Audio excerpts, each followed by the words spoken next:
Assalamualaikum warahmatullahi wabarakatuh. Waalaikumsalam warahmatullahi wabarakatuh. Di sini kami dari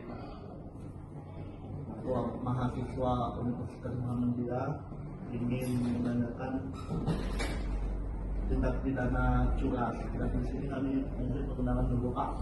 Nama saya Ahmad Endi Saputra dan Nama saya Ahmad Rizky Saputra. Nama saya Ibrahim Bapak.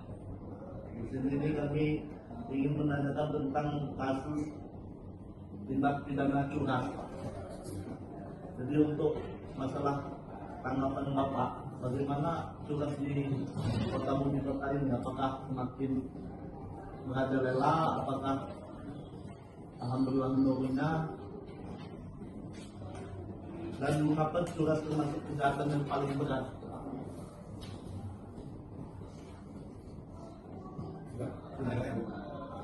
Ya, Assalamualaikum warahmatullahi wabarakatuh. Waalaikumsalam warahmatullahi wabarakatuh. Terima kasih rekan-rekan dari UNPOL bisa memperkenalkan diri. Nama dari Ketua Desa Muka, kelas Ketua Desa dari kader saya Aida Indirawan sebagai Kabupaten Presiden. Terima kasih atas kedatangannya. Rekan-rekan dapat saya menjelaskan masalah curas itu suatu tindak pidana yang diawali oleh sesuatu kekerasan. Masalah meningkat atau tidak yang belum rata ya seluruh Indonesia, bukan di Lampung atau di kota. Ya alhamdulillah di kota mungkin dalam 1 tahun kita bisa terjadi 1 kasus. Kenapa curas ini sangat membahayakan? Ya karena menurut saya karena perbuatan ini yang diawali oleh ancaman menggunakan kekerasan ataupun menggunakan senjata yang bisa mengakibatkan korban ini luka ataupun meninggal. Itu dalam artiannya pada saat pelaku ingin mengambil barang milik korban ini, dia akan menggunakan suatu kekerasan, bahkan ancaman. Jadi kalau memang barang yang telah diambil dia akan diserahkan sama korban, ya bisa saja dia mengancam dengan senjata, bisa melukai korban, dia bisa mengakibatkan korban itu sendiri luka ataupun bahkan bisa meninggal. Ya, jadi di situ kenapa dikatakan kejadian kekerasan memang diawali oleh tindakan yang menggunakan kekerasan. Ya, untuk ancaman sendiri kekerasan ini ya dalam pasal yang terbaru ini dalam Undang-Undang Nomor 1 Tahun 2023 yaitu tentang kekerasan Januari 2026 pasalnya di 49 yang ancamannya itu paling rendah dari 9 tahun sampai bahkan 15 tahun. 9 tahun itu apabila dia ancaman tidak mengakibatkan korban itu kalau dia luka berat, luka bisa 12 tahun. Kalau dia mati bisa 12 tahun dan bisa lebih dari 12 tahun. Ya, jadi untuk rekan-rekan ini supaya kita mensosialisasikan masyarakat seluruh hukum, menegakkan hukum ataupun akan masuk masyarakat. Karena polisi tidak mampu mengatasi, masyarakat tidak bisa bekerja sama. Mungkin di sini ada rekan saya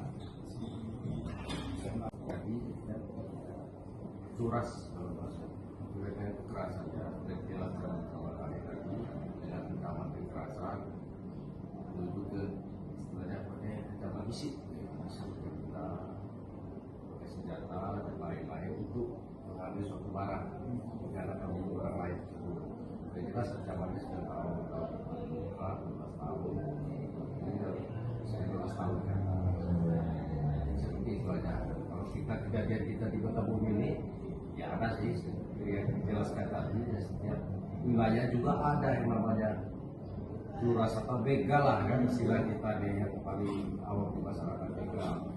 Nah itu ya, namanya harus waspada itu aja sih ya kalau warga atau masyarakat kita jangan terlalu bercolok lah pakai perhiasan lah itu kan bisa jadi ancaman.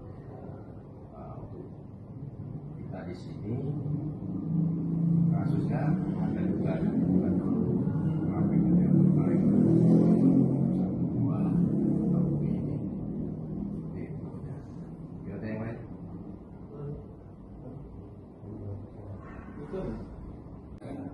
yang ibaratnya memang ancaman itu mudah bagi pelaku dan pelaku juga memang dia sebenarnya dia menggunakan ikrami juga sudah direncanakan.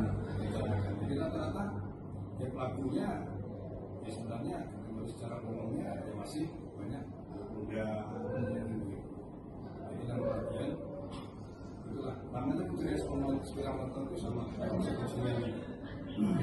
pengertian bahasa kita sekarang ada curanmor. Padahal dalam itu kan ada pencurian biasa, pencurian yang menggunakan kekerasan. Dalam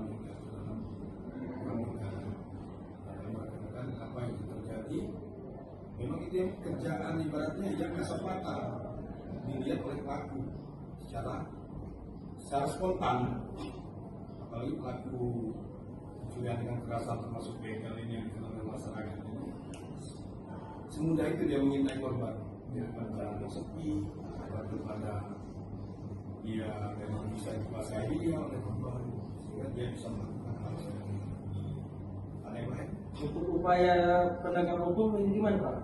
Menangani curas. Nah, jadi kita menangani curas ini terutama kita mengadakan pencegahan berarti dalam melaksanakan dari pihak polisi kota, melaksanakan patroli malam pada hari-hari atau pada waktu yang ditentukan yang memang dianggap rawan. Nah, sambil itu dari pihak BNSK juga melakukan penyelidikan, mapping pelaku kendaraan mana, dan mencari alat bukti dan barang buktinya supaya kita bisa mengungkap suatu perkara ini. Kalau saya Pak, mengapa curas termasuk ke Pada waktu yang ditentukan yang memang dianggap rawan. Nah, sambil itu dari pihak BNSK juga melakukan penyelidikan, mapping pelaku kendaraan mana, dan mencari alat bukti dan barang buktinya supaya kita bisa mengungkap suatu perkara ini. Kalau saya Pak, mengapa curas termasuk kejahatan yang berat?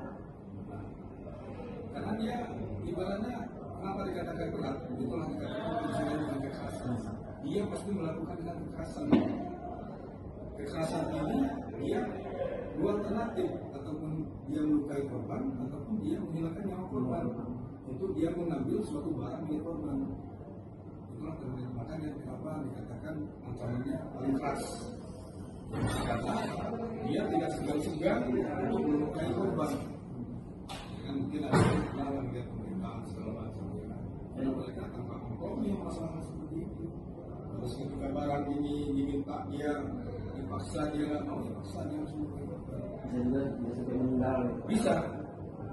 Makanya kan rata-rata 365 itu rata-rata hampir ya. Ada juga yang korbannya meninggal. Ya kalau dulu terkenalnya perampokan lah, perampokan di rumah. Sekarang tapi terjadi sebenarnya 365 banyak. Untuk bentuk kekerasan yang sering terjadi di Lampung Utara ini gimana?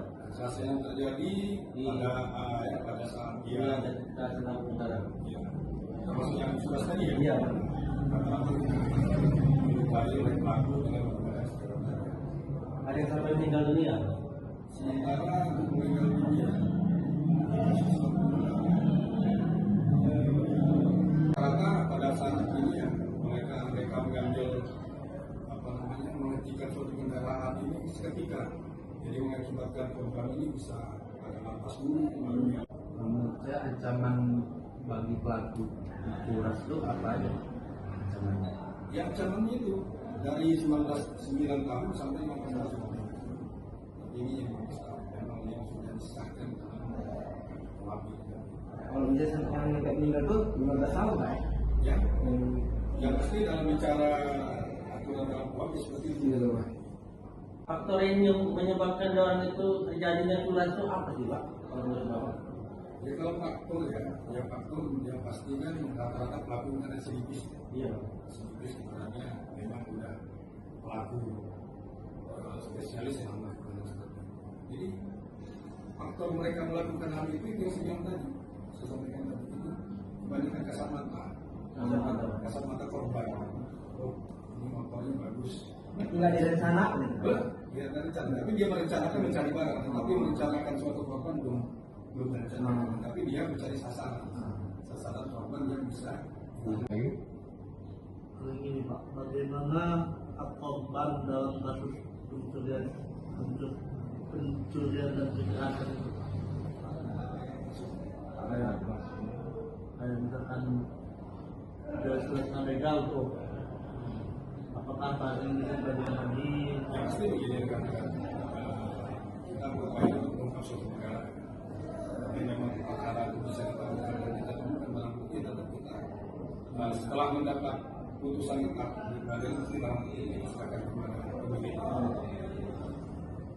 Biasanya kan nih Pak, kan banyak modus-modus curhat yang pelaku ini modus kayak mencuri motor nih, modus jadi motor ini. Gimana cara kita untuk menghindarinya gitu dari terjadinya seperti itu?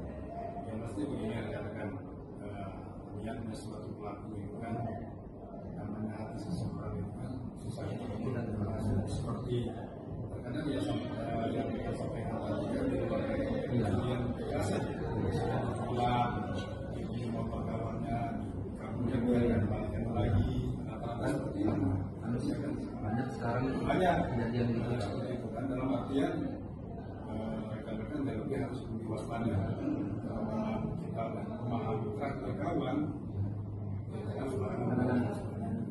Penerapan KUHP baru terhadap tindak pidana curhat bagaimana Pak? Ya sementara penerapannya ya kita ikutin sesuai dengan aturan KUHP baru dari ancaman dari 10 tahun sampai 15 tahun. Apalagi itu udah disahkan kemarin ya. Misalkan 1 Januari 2016.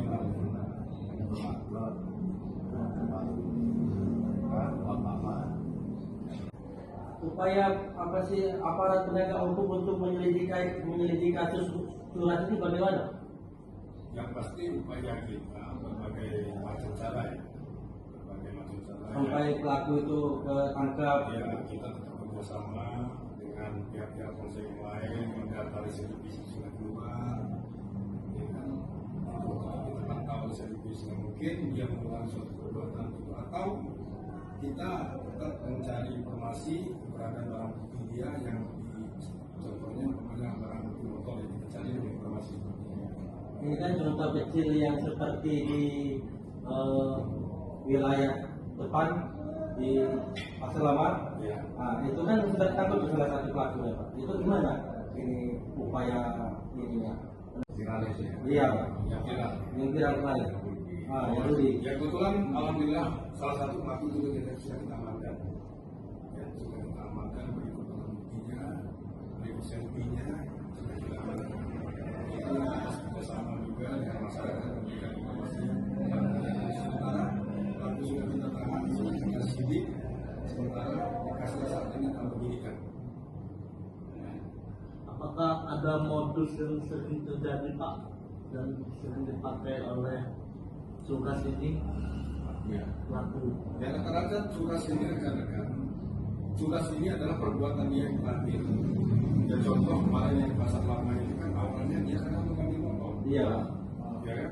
Nah, kalau dia ngambil motor berarti pencurian biasa, tetapi dia mengeluarkan suatu senjata untuk mengancam. Itu terjadi. Itu salah satu adalah perbuatan pencurian dengan kekerasan.